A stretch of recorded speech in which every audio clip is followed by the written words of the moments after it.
আমার সমস্ত বন্ধুদের শুভ সকাল জানাই। আর আরও একটা নতুন ভিডিও শুরু করছি। একদম ঝলমলে আকাশ, আর ঝলমলে আকাশ দেখলে মন ভুললে হবে না, কেননা একটু পরে যা রৌদ্র আর যা গরম পড়ে যে বাইরে একদম কাজকর্ম করা যায় না। তো দেখলেন তো কত কাজকর্ম হয়ে গেল।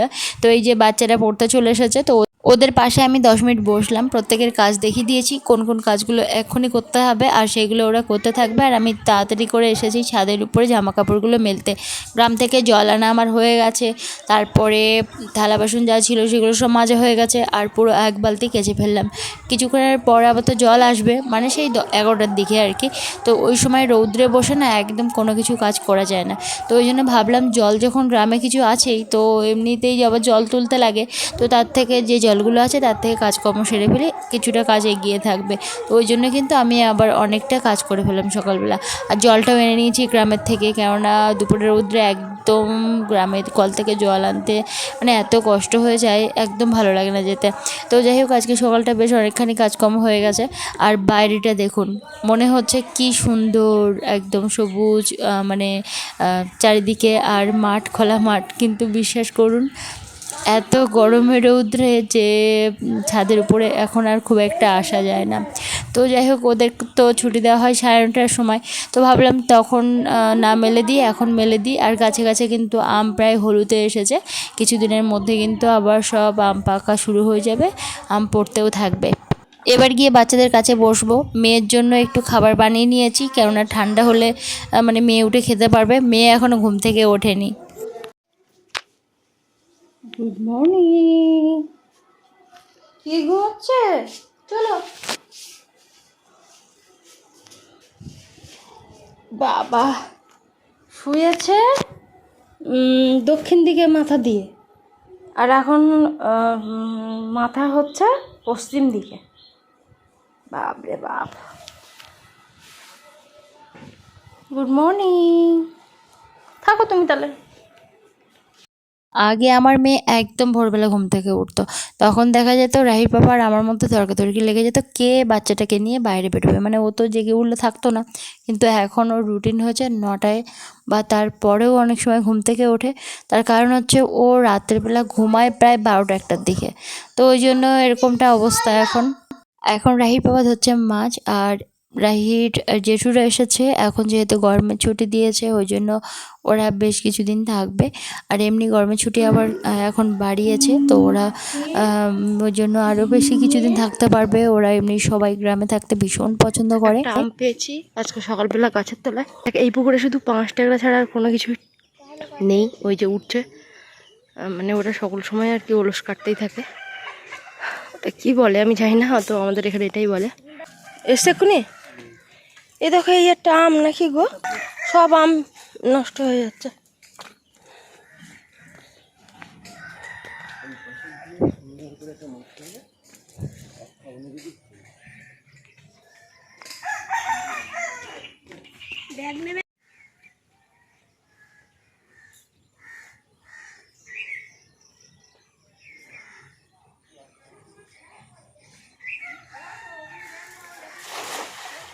ট্যাংরা মাছ এমন একটা মাছ, জাল ফেললে যদি কোনো রকমে ওই জালের নিচে পড়ে যায়, ওরা কিছুতেই বেরোতে পারে না, কেননা ওদের বড় বড় কাঁটা থাকে আর একদম পুরো জালের গায়ে আটকে যায়।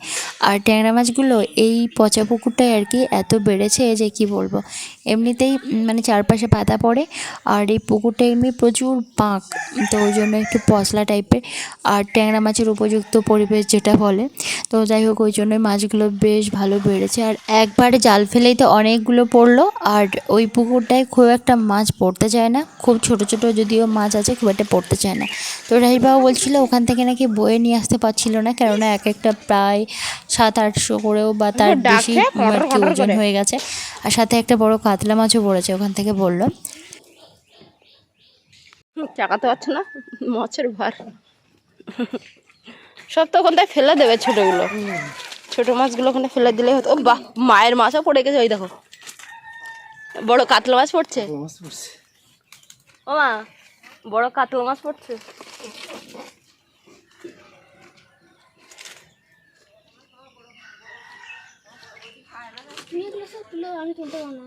কাতলা মাছ খায় না? না না, ট্যাংরা মাছ খায় না, কাতলা মাছও খায় না। ওই তো কাতলা মাছ পড়ছে। সেই জন্য বলি যে ট্যাংরা মাছ আমি যদি মাছ হবেন যখন ট্যাংরা মাছ দিবি ও তবু একটা ট্যাংরা মাছ দিবি একটা ঝাল করে খাবি। হ্যাঁ হ্যাঁ সে তো অবশ্যই দুটো মাছ দিন আপনি ও দাদাও চলে যাবে সকালে।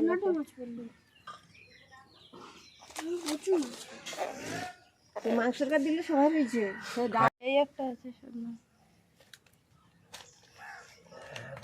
ভালোই হয়েছে, নাহলে ওই পুকুরে মাছ হয় না। হ্যাঁ ছোটো ছোটো ওটা ছেড়ে দাও। আমি নিই না তো। না না না এই তো তিনখানা, এই একটা আছে না। আমি আর দুই ছেলে মেয়ে যাচ্ছি গ্রামে একটা বাড়িতে, কেননা নিমন্ত্রণ করে গিয়েছিল, একটু ডালা দিতে যাচ্ছি।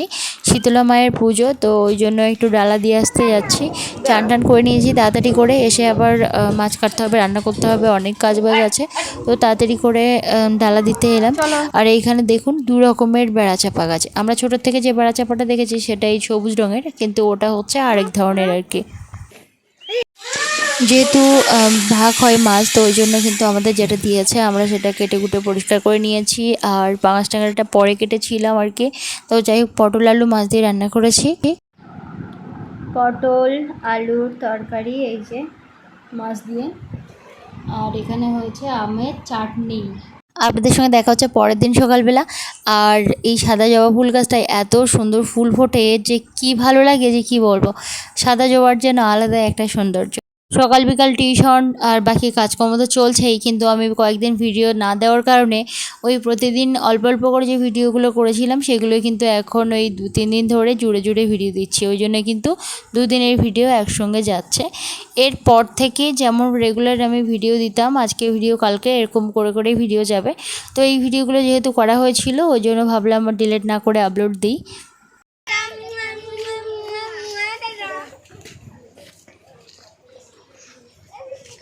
চলো কি আমার ওখানে যাবি এখন?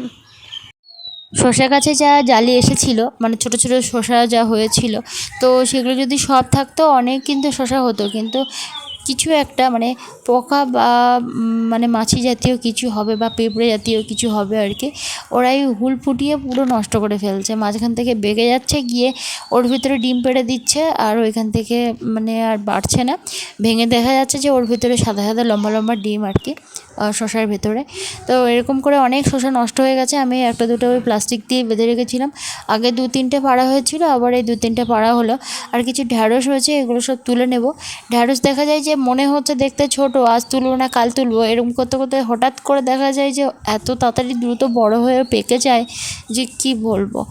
আর অল্প কিছু ঢ্যাঁড়স গাছ হয়েছে, একসাথ করে যদিও না হয় তবুও মানে ভালোই লাগে আর কি বাড়ির সবজি তুলতে বা খেতে। আর এখন ছাই তুলে নিচ্ছি। এখন এসেছি রান্নাঘরের এখানে, ফেটে গেছে চারিদিক, আর অনেকটা মাটি তুলে আনলাম পুকুর থেকে। একটু কাদা মাটি ভালো করে লেপা দেবো, কেননা খসে খসে পড়ছে। আমাদের এই এলাকা আসলে নোনা এলাকা, আর মানে খুব দ্রুত আর কি নোনা ধরে যায় আর কি, তো সব জায়গাতে ওই জন্য খসে পড়ে।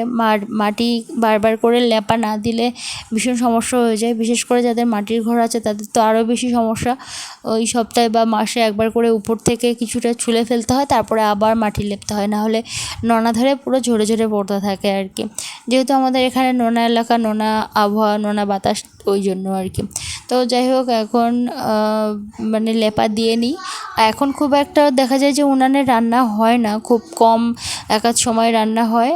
জ্বালানির একটু সমস্যার জন্য এখন গ্যাসেই রান্না হচ্ছে। যা জ্বালানি ছিল মোটামুটি এতদিন ধরে টুকটাক করে রান্না হয়েছে। পরপর কয়েকটি ভিডিওতে আমি বেশ কয়েকটা কমেন্ট পেয়েছি বেশ কয়েকজন বন্ধুর, যে তোমাদের রাহির বয়স কত, তোমাদের রাহির বয়স কত। এর আগেও কিন্তু আমি বলেছি, তো আবারও জিজ্ঞাসা করেছেন। তো যাই হোক, আমার মেয়ের বয়স কিন্তু এই জুন এলে 3 বছর হবে আর কি। জুনের 22 তারিখে ওর 3 বছর হবে। আমার মেয়ের কিন্তু আর একটা মাস হলেই কিন্তু 3 বছর হয়ে যাবে। তো এই মুরগিটাকে খাবার দিতে যাব এখন। আর দুধ দিয়েও বুঝতে পারে যে খাবার নিয়ে যাচ্ছি, জল নিয়ে যাচ্ছে, ওই জন্য ও ছোটাছুটি করে। ওকে এখন বাইরে বের করে রাখা হয়, মানে একটু পায়ে দড়ি দিয়ে ঘাসের উপরে দিলেও ঘাস বেশ খায় আর কি। ও কিন্তু রোজ দিন ডিম পাড়ে, কিন্তু দেখা যায় যে ও যখন ডিম পাড়ে তখন তো আর ওর কাছে থাকা সম্ভব না। হয়তো বাই চান্স আমি থেকে গেলাম ওর কাছে বা ওর কাছাকাছি আছি, তখন হয়তো আমি টুক করে ডিমটা নিতে পারি, না হলে ওর সঙ্গে সঙ্গে ডিমটা খেয়ে ফেলে আর কি। যেহেতু ওরা একবার অভ্যাস হয়ে গেছে, ও খেয়ে ফেলছে। দেখা যায় যে কষ্ট করে একটুখানি মুরগি পোষা ওই ডিমের জন্যই, কেননা মেয়েটা একটু খেতে পারে। এখন তো গ্রামে 10 টাকা করে ডিম হয়ে গেছে, তো ওই জন্য কেনা সম্ভব নয় সকল সময়। তো ভাবছি এবার এমন মুরগি পুষবো যাতে তা দিয়ে নিজেই বাচ্চা তুলতে পারে আর কি। থালা বাসন সব মেজে নিয়ে এখন তো জল চলে এসেছে, এই সময়টা একদম এদিক ওদিক করাই যায় না। তো ড্রামে আগে জল ভরতে হবে, তার আগে ভাবলাম অনেক থালা বাসন পড়ে গেছে যখন, সেগুলো সমস্তটা আমি আগে মেজে ফেলি। বাগানে কিছু জল দিতেই হবে, কেননা এই দুপুরে রৌদ্রে যা গরম, গাছগুলো যেন ঝিমিয়ে পড়ে, দেখতেই খারাপ লাগে। তো ওই জন্য কিছুটা জল দেখা যায় যে এই রৌদ্রে কষ্ট হলেও ওদের গোড়ায় গোড়ায় একটু দিতে থাকি। আর একটু হাওয়া হলে তখন অতটা মানে মনে হয় না, কিন্তু হাওয়া যখন না থাকে না, এত ভীষণ গরম যে টেকা বড় মুশকিল হয়ে যায়। তো এগুলো একটু হালকা ভিজে ছিল, মেলে দিলাম। আর এই যে রান্না করেছি দুপুরবেলা মোচা, পাকা ঢেঁড়স ফেলে দেবো, তো ওই জন্য কষ্ট হচ্ছিল। একটু পাকা পটল দিয়ে একটু ভাজা করলাম, আর এখানে উচ্ছে দিয়ে আর শসা দিয়ে আর আলু দিয়ে রান্না করেছি। শসা দেওয়ার কারণ হলো গাছের শসা কিন্তু তেতো, ভীষণ তেতো, খাওয়া যাচ্ছে না, ওই জন্য। এই ভিডিওটা এখানে শেষ করছি, দেখা হচ্ছে পরের দিনের ভিডিওতে।